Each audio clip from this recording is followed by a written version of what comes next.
I'm often asked about whether saunaing is a good idea in Chinese medicine.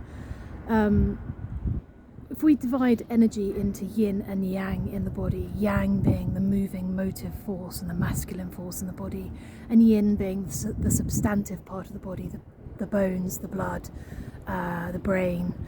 And in particular, when we think of yin, we're thinking of fluids like body fluids and blood. When we go into a sauna, we are putting ourselves into a very yang environment, so that can be quite good if we're yang deficient.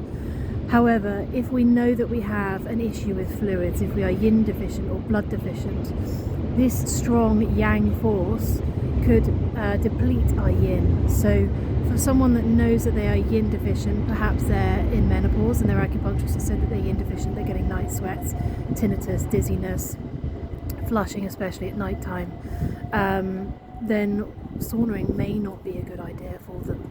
If you're going to do it, you really need to make a concerted effort to look after your fluids. So that would be probably drinking mineral water, or if you're drinking normal water, ideally reverse osmosis filtered water, you might want to add a bit of Himalayan sea salt. That's so that you get the minerals that you're sweating out back into your body, and this is important for fluid.